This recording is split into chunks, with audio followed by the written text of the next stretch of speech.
I was muted. All of the qualms of Zoom, but hello everyone, and thank you for joining me today for one of our monthly teach-ins. Unfortunately, this is our last one for this year since we're now in December. But thank you to everybody that has watched and been there for a couple of our other last teach-ins. It's been amazing sharing some of this knowledge with you guys because I truly do believe that our knowledge is resistance.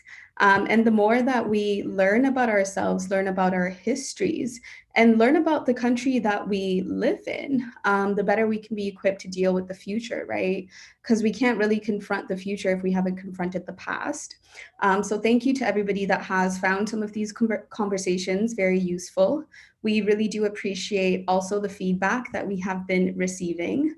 And yeah, so we'll get started with tonight's presentation. Unfortunately, it won't be too long because we do want people to be able to make it to the KPL discussion that's happening with Landback Camp at 7 p.m. So if you're tuned in for this one right now, be sure you also tune in at 7 p.m. to KPL's discussion with Landback Camp and actually learn about some of the movements that are happening at the moment within Waterloo Region. So I'm just going to start off with doing a land acknowledgement.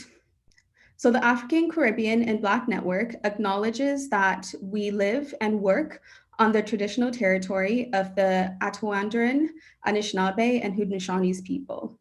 We are situated on the Haldimand Tract, land promised to 6 nations, which include 6 miles on each side of the Grand River. As Black people whose African ancestors were enslaved and whose blood was shed to build this nation, we are committed to forming alliances and solidarity with Indigenous peoples. Our recognition of the contributions and historic importance of Indigenous peoples must also be clearly and overtly connected to our collective commitment to make the promise and the challenge of truth and reconciliation real in our communities. We would also like to acknowledge people of African ancestry who were enslaved and whose blood was shed to build this nation. We must remember this as we continue to fight current oppression and work towards more just futures for all. All right, so time for the screen share. If you've been here before, you already know how this works. Essentially for today, unfortunately, there's no Q&A period because like I mentioned, we want people to be able to head over to the KPL discussion, but I am gonna go ahead and just kind of share a little presentation and talk about some of the things that are on there with everybody that's tuned in.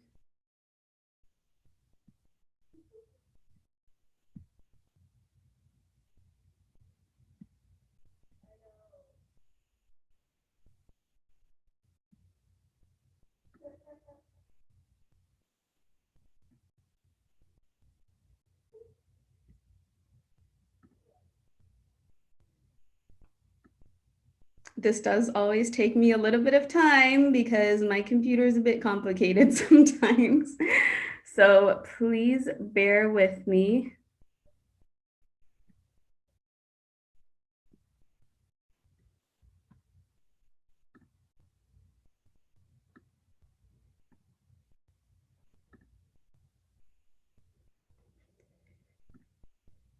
All right.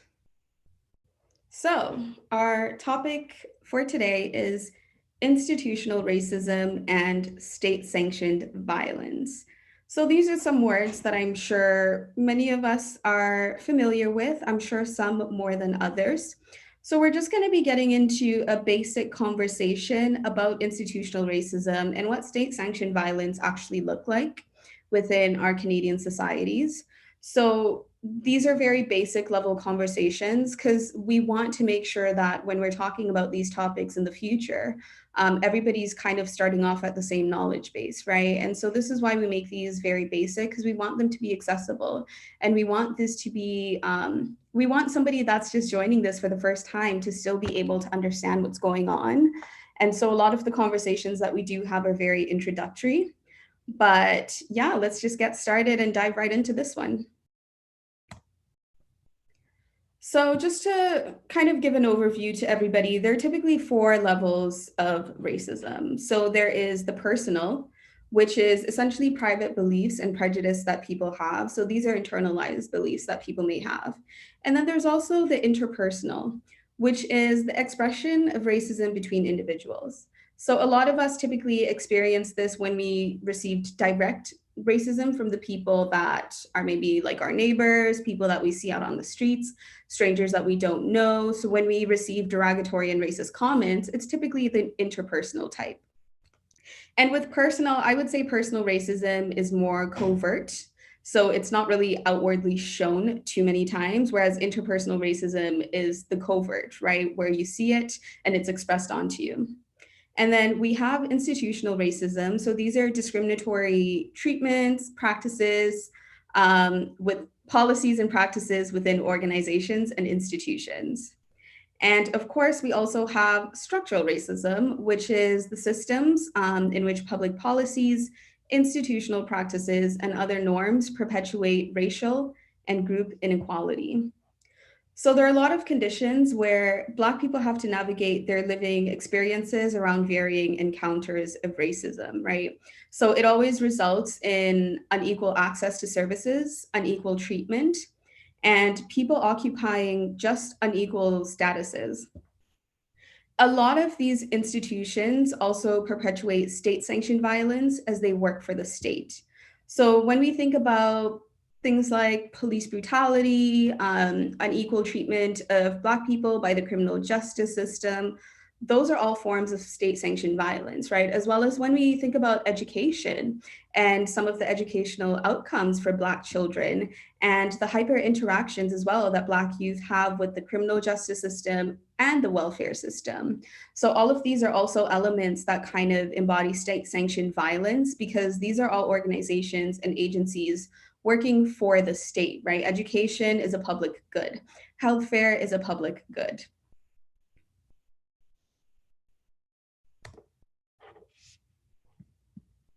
So, in our society, institutional racism is evident in a lot of things, right? But it's predominantly usually evident within education. So, we can have institutional racism within our educational systems, within banking, within criminal justice, immigration, healthcare, child welfare, housing, employment, as well as food security, and honestly speaking, many, many more to count because a lot of the institutions that we engage with regularly, they practice anti-Black practices and they have anti-Black policies with within their organizational mandates, right? And so anti-Blackness is very deeply ingrained into a lot of the agencies that we typically deal with on a day-to-day basis.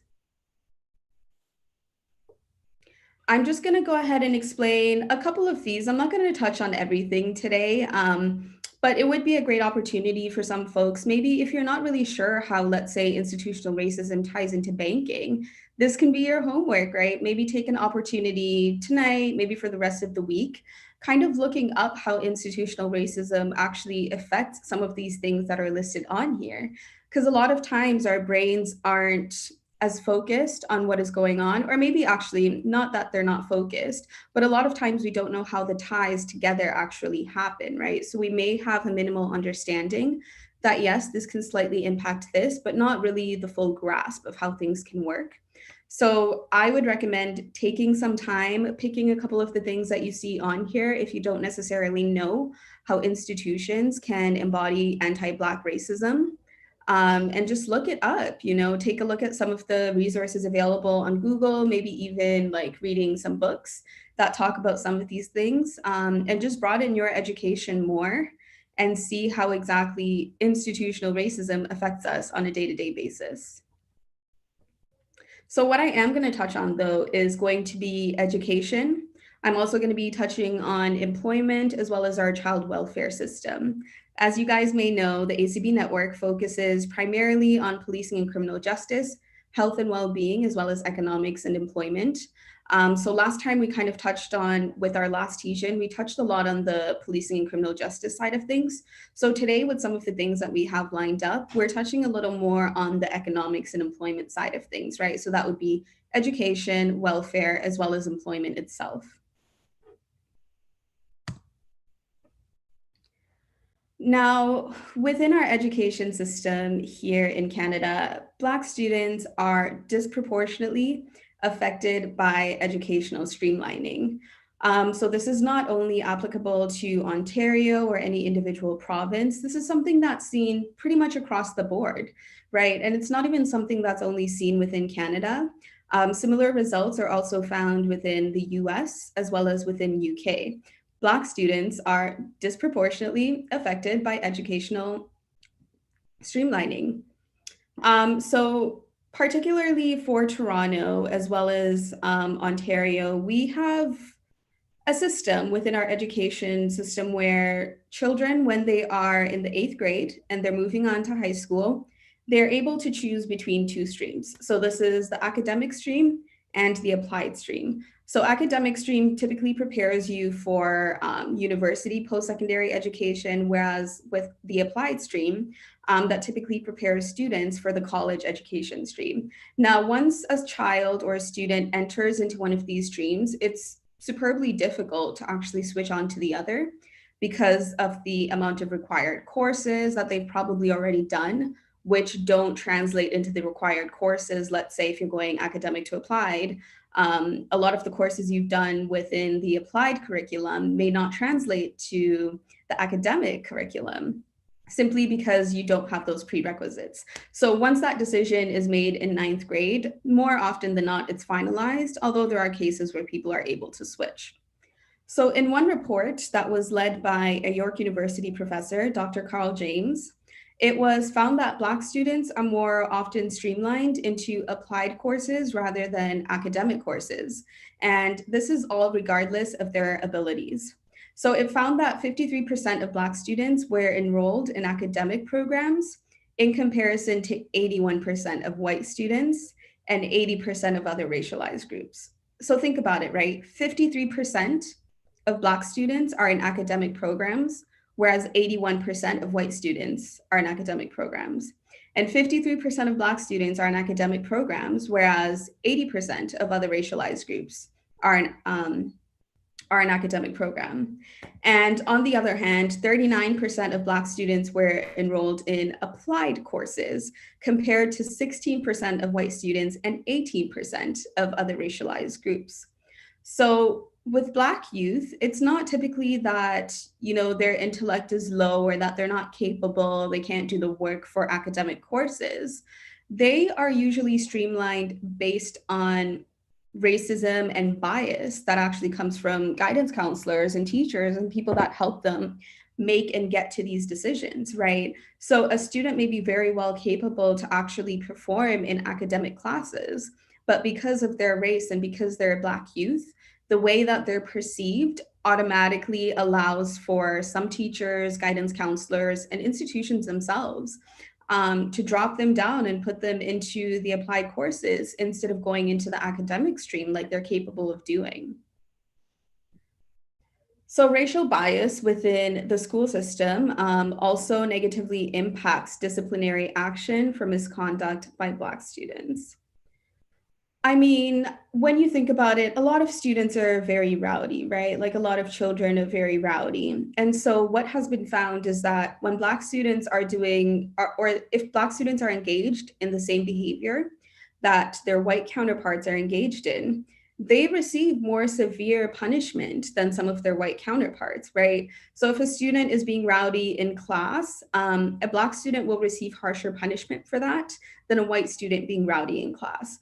Although these are the exact same behaviors, they receive very different treatment simply on the basis of race.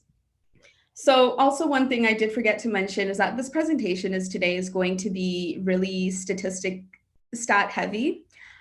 Just because a lot of times when we have some of these conversations, a lot of times it's seen as it being anecdotal evidence.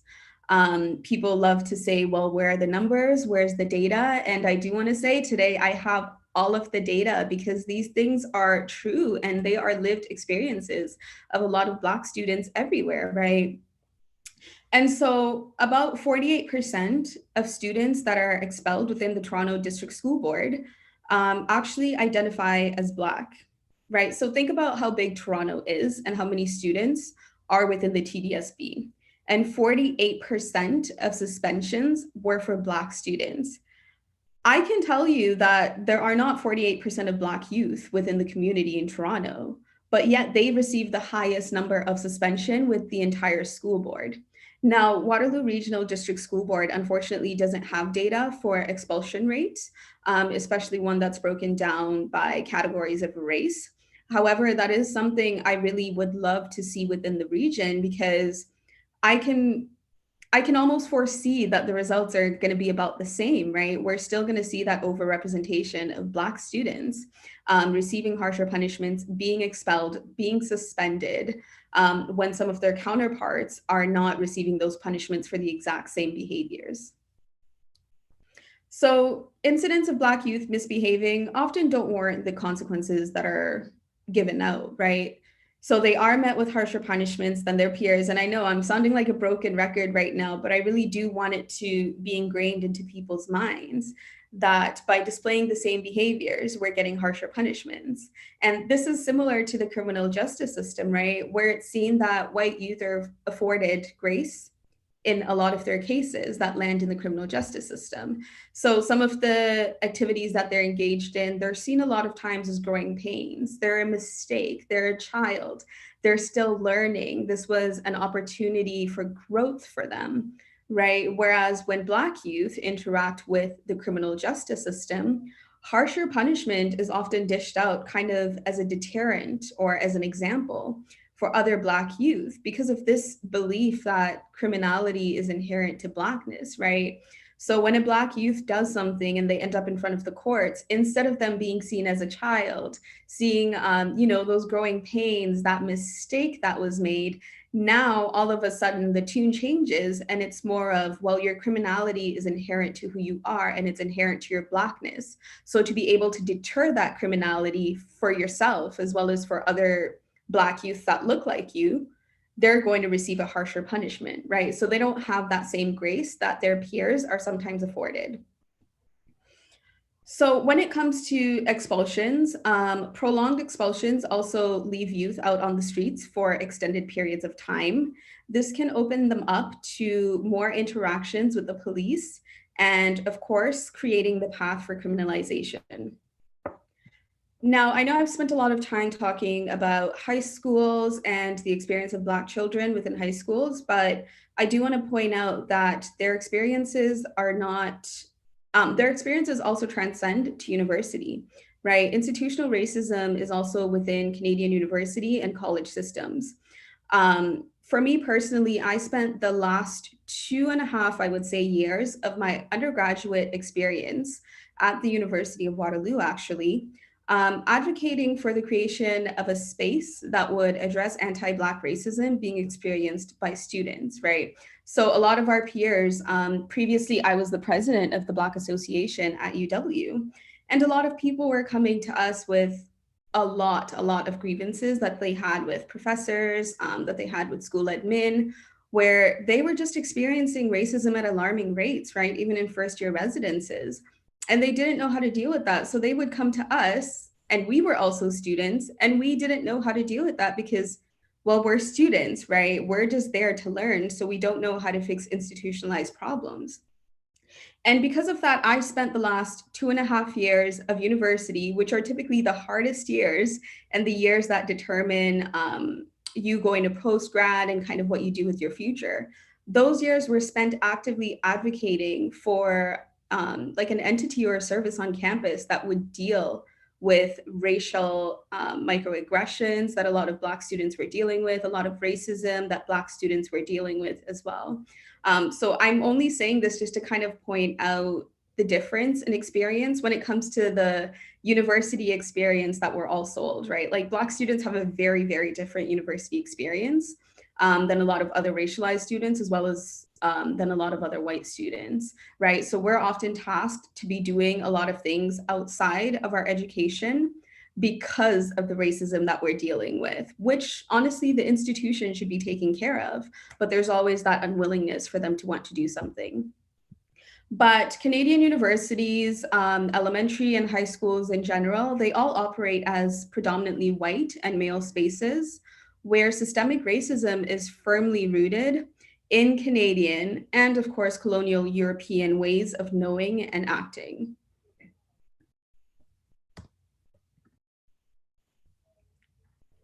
Now, next, we're going to touch on the child welfare system.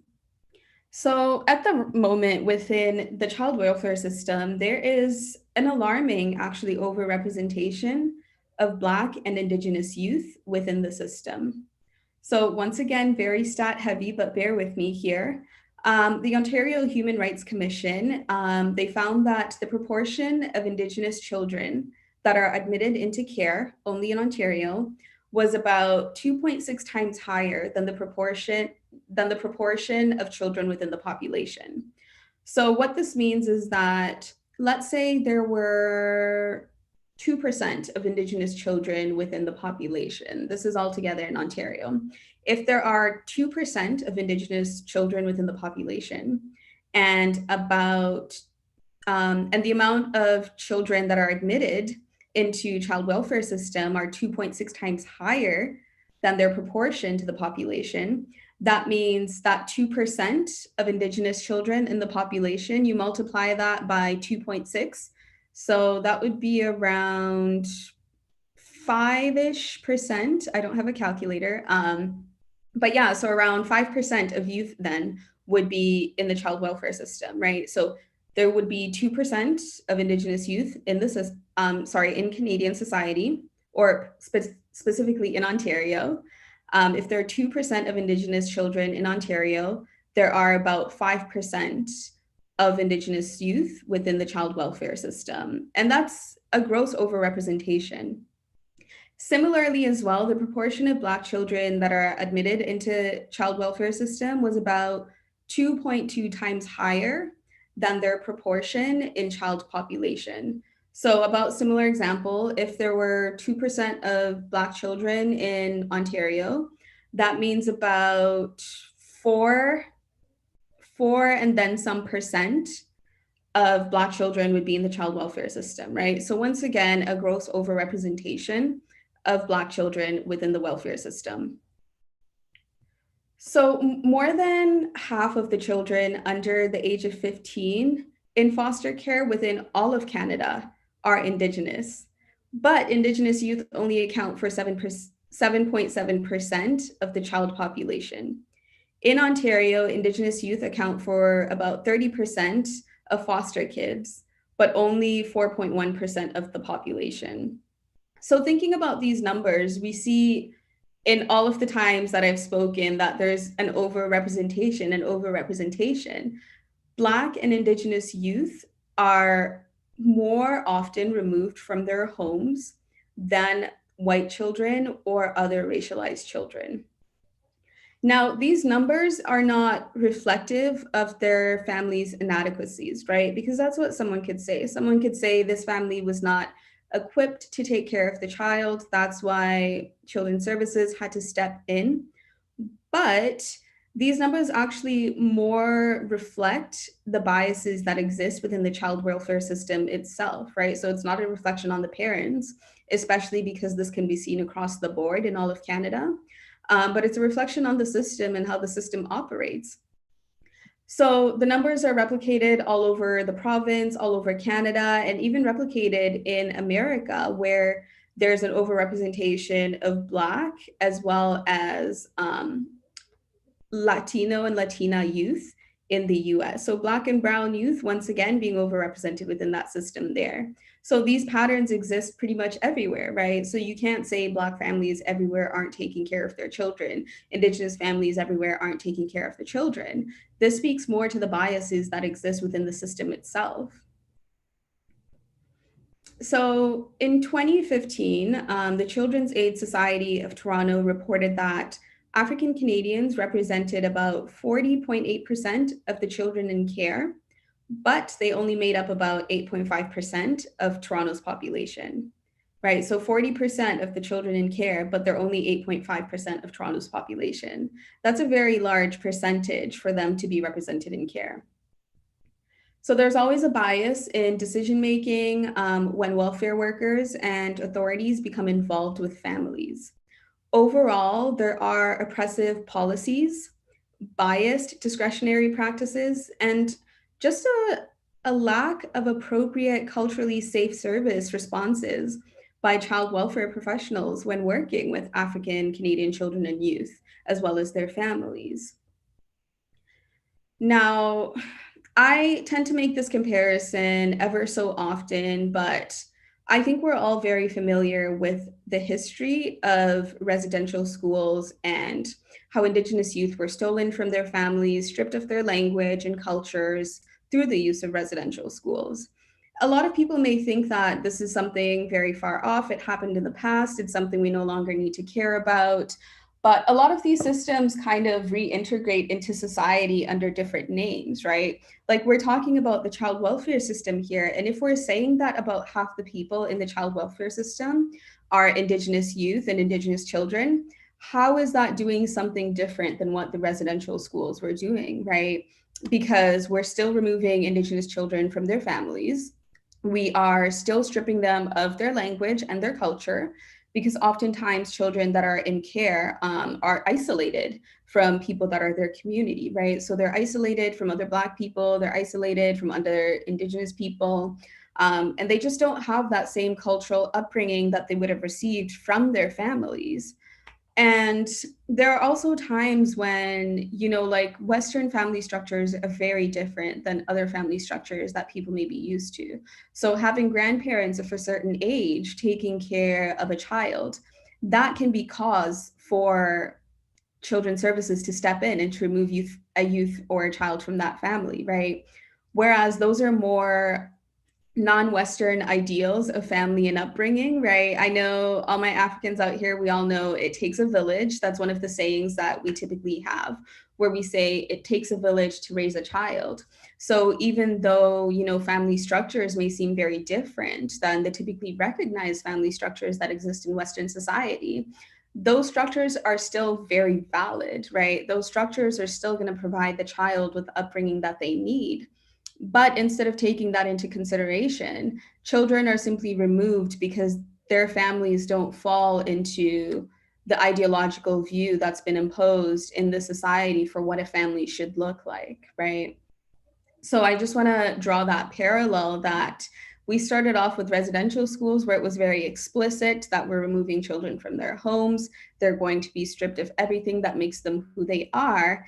And now we've moved on to kind of this coded system that's still operating very much in the same way, where we are still removing children from their families, stripping them of everything that connects them to their families and connects them to their culture and their ties. So the youth just become detached from their identities and who they are, and all of their traditions too. There's also a growing crisis within the welfare to prison pipeline. So, welfare to prison pipeline is very similar to the school to prison pipeline, right? This is where we have a lot of youth that are involved with the welfare system.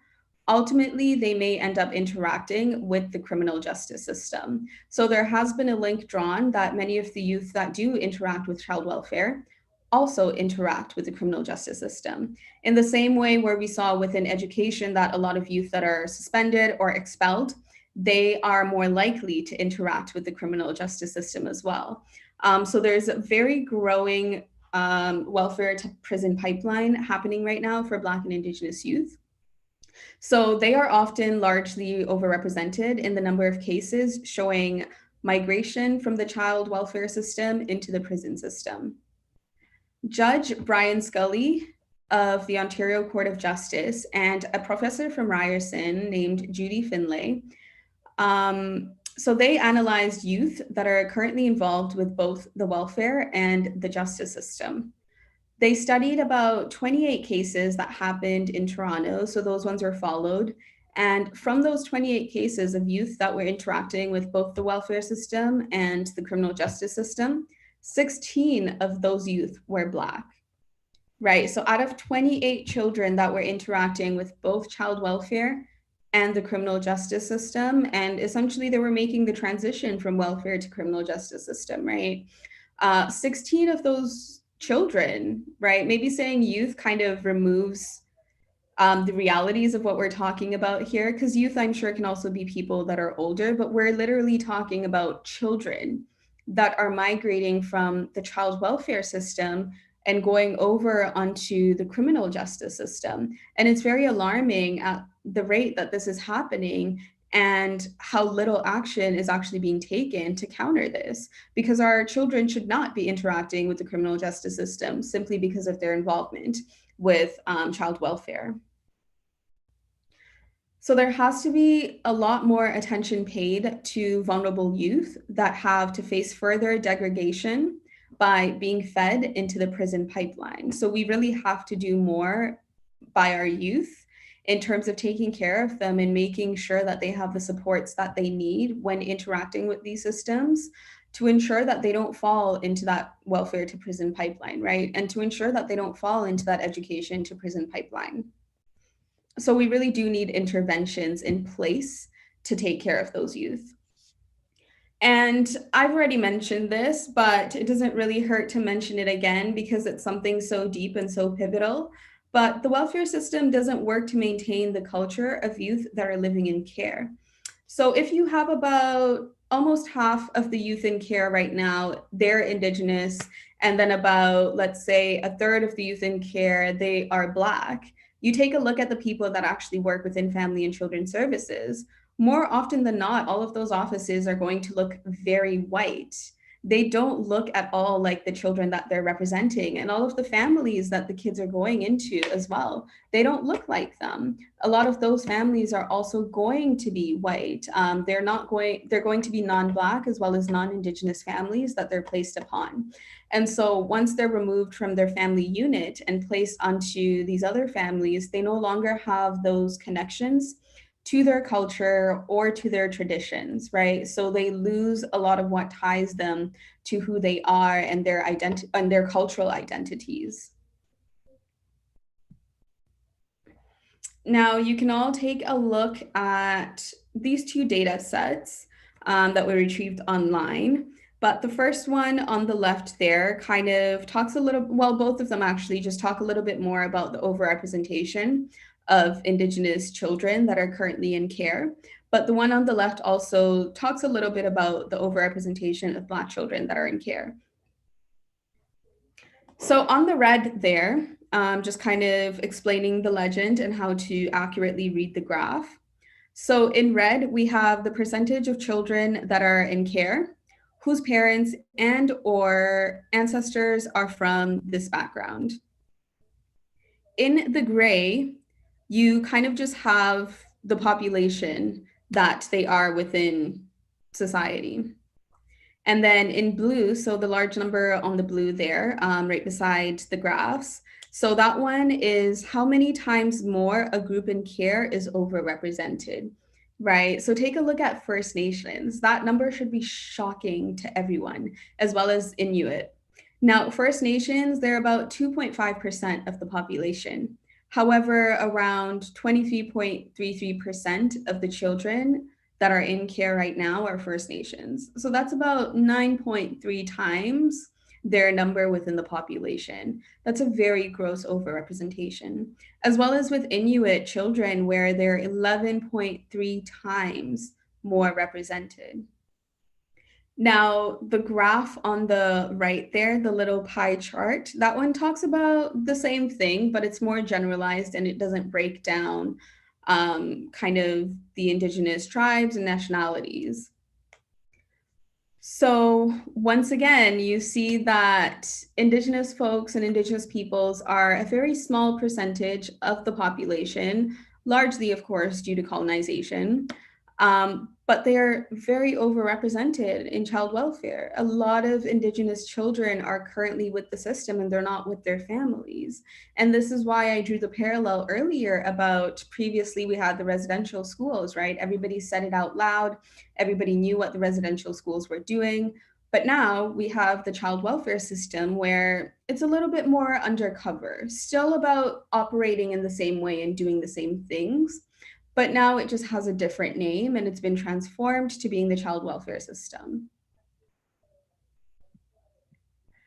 Now, on the left there, we can also see the overrepresentation for Caribbean and African folks in that first graph at the bottom. Unfortunately, this graph did not take into account just Black Canadians. So it separated it as Caribbeans and Africans. But I'm sure if Black Canadians were measured as well, they would still be overrepresented within the system.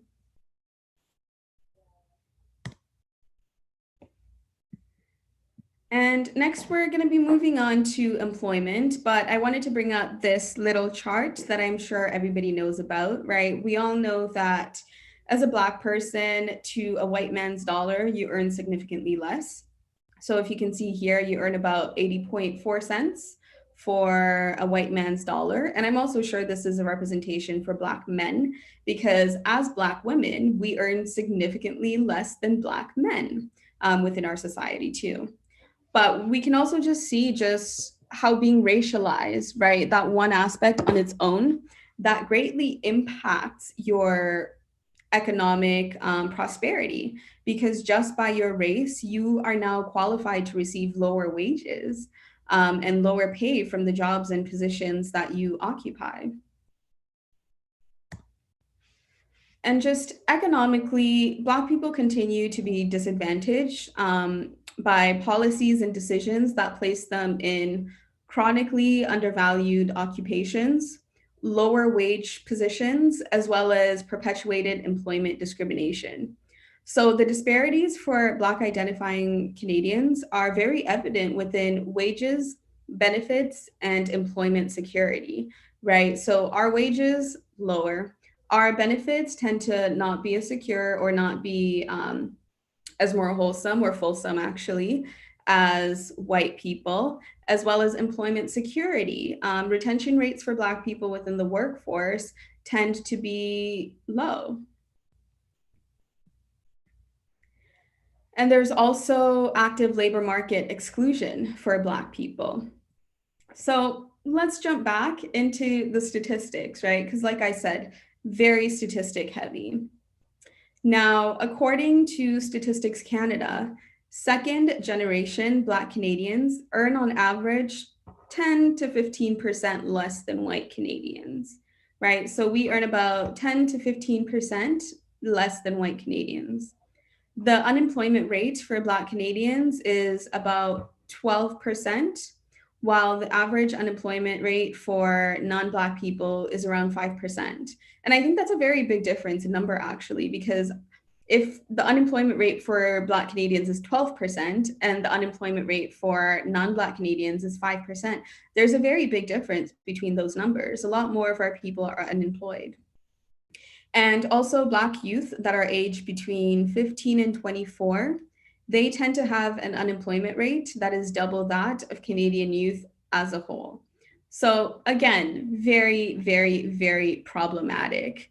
And a lot of these things actually derive from labor market exclusion for Black people, as well as, like I mentioned, some of the policies that are in place at a lot of employment places that at a lot of organizations, actually. That's the word I was looking for there. Yeah, so a lot of policies and procedures at organizations, they result in the disenfranchisement of Black people. So I know some people may be unsure about what exactly labor market exclusion can look like or what we typically mean by that. But let's say, for example, your name, right? What's in a name? We all know that phrase, Shakespeare, I think. But your name plays a very big role when it comes to employability, right? So there's been studies done that have found that job applicants that have ethnic sounding names are frequently overlooked for employment positions, with preference going to employees that have more Anglo-Canadian names. So I had a friend who actually applied to a very common establishment in Waterloo region. Let's put it that way. Very common. A lot of teens as well as university students tend to work at this place. Very known for having youth employment. You know, it's a lot of people's first jobs, a lot of people's second jobs. But she applied, and of course, she's of African descent. And so her name is not Anglo-Canadian at all in the way that it's spelt or even in the way that it's pronounced. So she applied to this job position at about the same time as a couple of her friends, and all of her friends got a call back except for her. And she didn't really know why she wasn't getting a call back at the time, and what she decided to do actually, because she did have a suspicion that it could be about her name. She submitted the exact same resume under a different name, this time a more Anglo-Canadian name. And guess what happened? She was called for an interview, right? So this kind of just illustrates that for a Black person, even being able to get into the room, even being able to get to the interview stage for employment, that's something very difficult because your name has already played a large part into you being able to get there, right? So we're often discriminated for having names that are very dear to us because they are cultural connections. Nobody wants to have to change their name to get a job, but that's often the reality that a lot of us are faced with, or we're faced with having to miss employment opportunities simply because they're not afforded to us because of our names. Now, migrants and racialized people are also overrepresented within part time and precarious employment that's characterized by low wages, lack of benefits, and job securities. So, this means that oftentimes we don't receive management positions, right? So, we do sometimes get low paying jobs, but for you to grow from that low paying job to maybe secure a management position, it's very difficult as a Black person. And it's also very difficult if you do make it there because you realize that there are little to no supports for you to actually be successful in your role, right? Because nobody takes into account some of the microaggressions as well as the racism, like the overt racism that you're going to face when you're in those positions. So, like I said previously, retention rates for Black people, they tend to be lower because they leave those positions once they acknowledge that they're not receiving the support that they could. And also visible minorities. So, not even talking about Black people here, talking about visible minorities as a whole, they hold just about 4.5, right? About 4.5% of director positions in the top 500 companies by revenue. So out of 500 organizations, only about 4.5% of the director positions belong to racialized people. So that's completely capturing the spectrum of Black, Indigenous, Hispanic, Arab, East Asian, South Asian. Out of all of those, only about 4.5% occupy director positions. So we can see that labor market exclusion, it disproportionately impacts Black people, but that doesn't mean we are the only people that it impacts, right? It's also impacting other racialized folks. It's impacting the wages that other racialized folks earn. It's impacting their benefits. It's impacting their job security as well.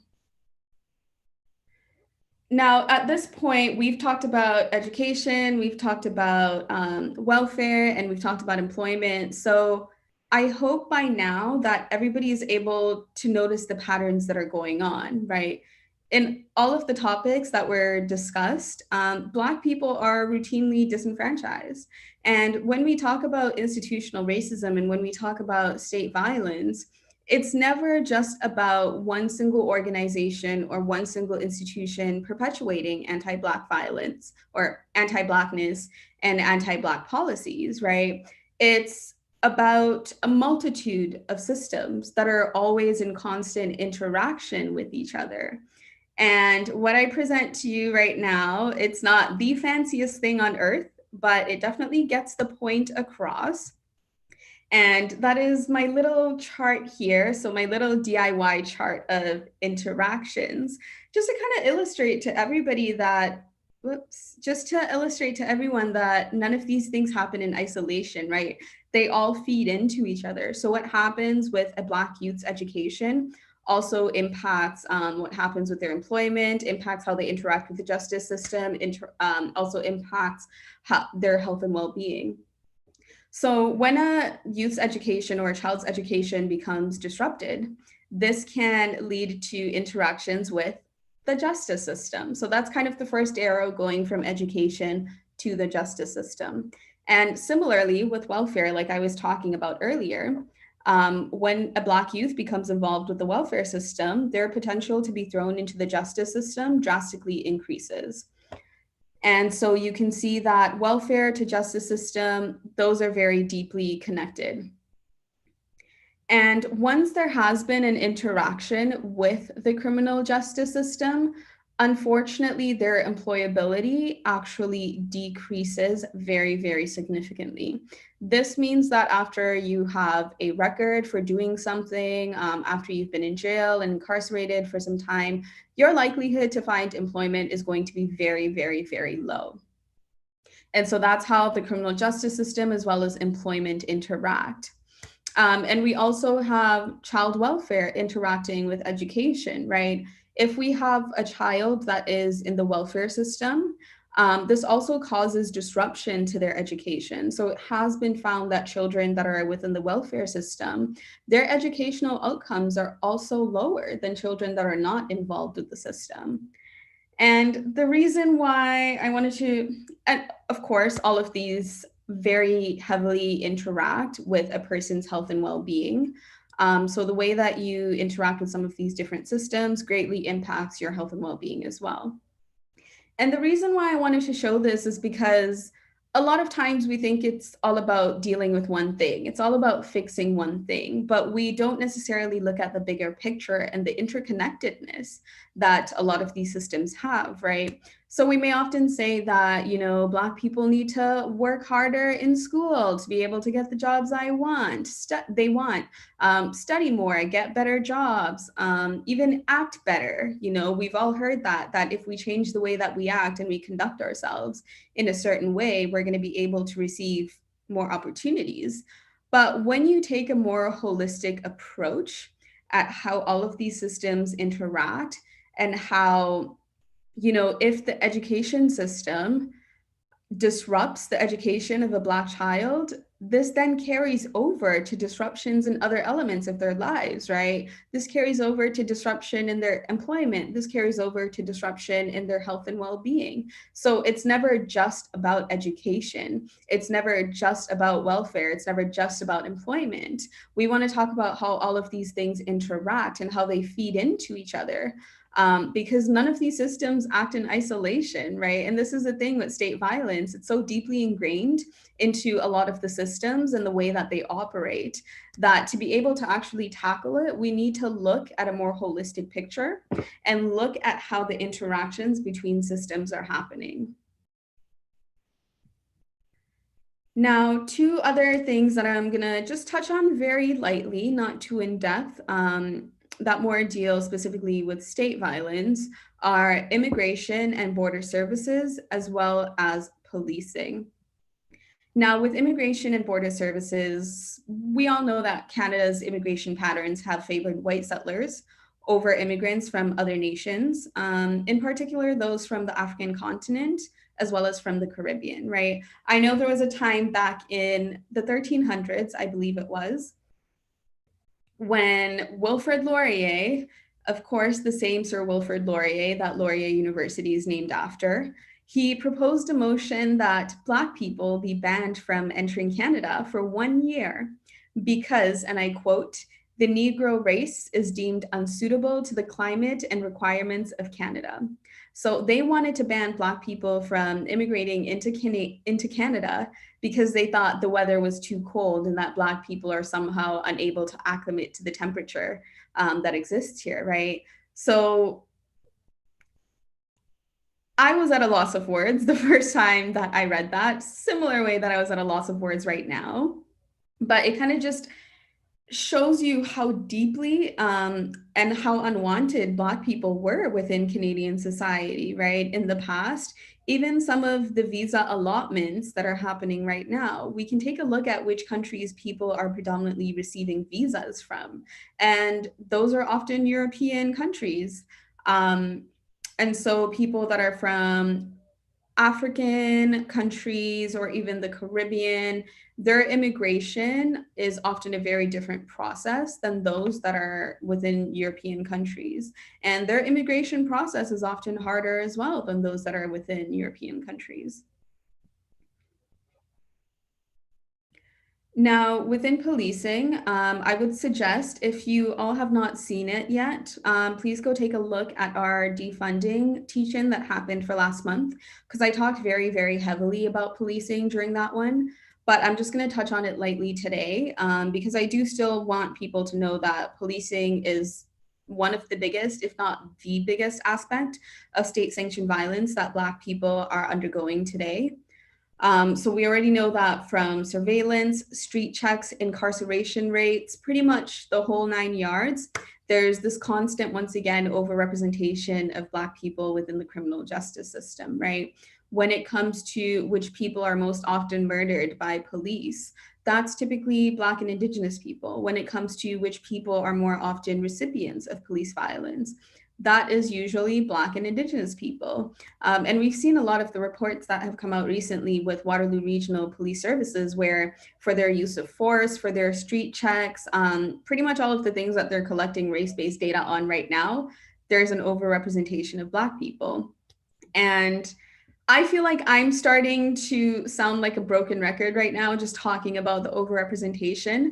But this is seriously the reality that a lot of Black people live in, right? Like we live in this reality of constantly being overrepresented in situations where our outcomes are just not at the same level as other people, and specifically white people. So our outcomes are often lower in a lot of things within the society, and not by fault of our own, but mostly because of the policies that encourage that behavior, of the policies that are willing to disenfranchise Black people for the advancement of white European settlers. And yeah, I think that's why I just sound like a broken record, because it does need to be said and it does need to be understood that Black people are often at a disadvantage in a lot of things because of the institutions and the roles that they occupy within anti-Black racism. All right, so this brings us right up to the end of our talk. I just want to thank everybody for listening. We've got about 7 minutes before the presentation starts for KPL and Land Back Camp. So the last thing that I do want to mention, however, is that right now, the Waterloo Regional District School Board is actually making a call for committee members that are going to be sitting on the SRO review program. Now, over the summer, accompanying the BLM Solidarity March that happened, there was a call for the removal of the school resource officer program, because the school resource officer program is basically police in schools. And we know that police disproportionately affect Black people. And so police in schools are, of course, disproportionately affecting Black students. And so just for the livelihood and the well-being of Black students, the call to action was made to have the removal of the school resource officer program. And this call to action was further taken over. It was taken over actually by students that are currently at the Waterloo Regional District School Board and some that are alum. And they go by the name of Students for Inclusive Schools. So you guys can just look up Students for Inclusive Schools online, and please support them. But the school board right now is making a call out to people to join this committee. And it's really funny because we were just talking about the ways that our education systems perpetuate anti-Black racism, right? Now, we had Black organizers that put forward this call to action for the removal of SROs, and the call to action was then taken over by Black students that are currently within the school system, so Students for Inclusive Schools.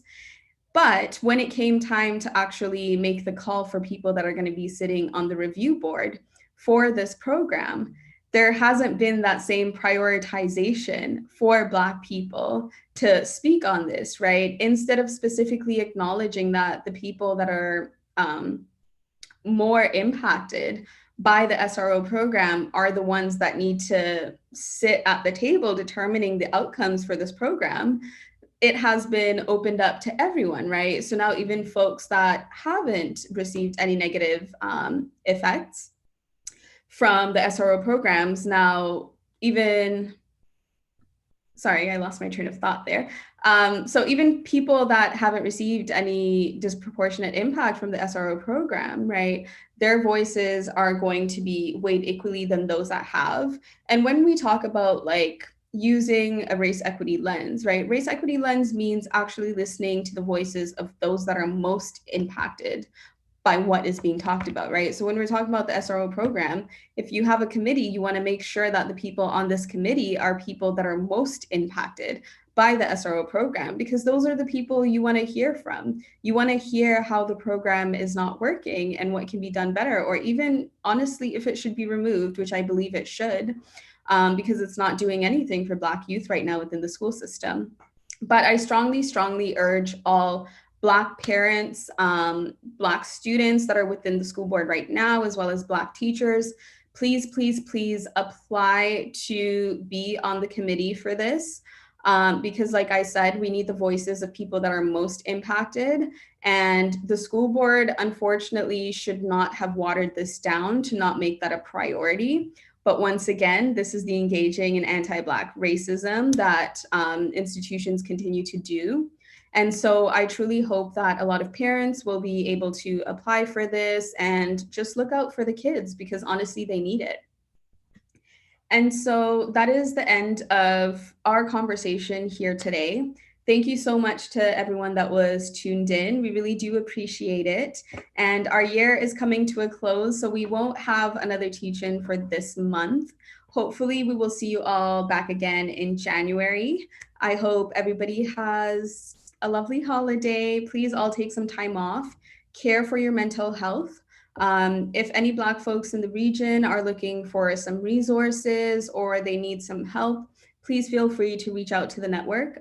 We may not be able to provide those services directly because, of course, we're not able to do every single thing out there. However, we will work with you to make sure that we get you connected to folks that can help, and we'll make sure that we help to the capacity that we can as well. So please reach out to us if you're going through any difficulties or if you need any help with anything. We're always here for our community, and we want to work more together as well. So that is it for today. Thank you so much to everybody that was able to attend. We will see you all next year.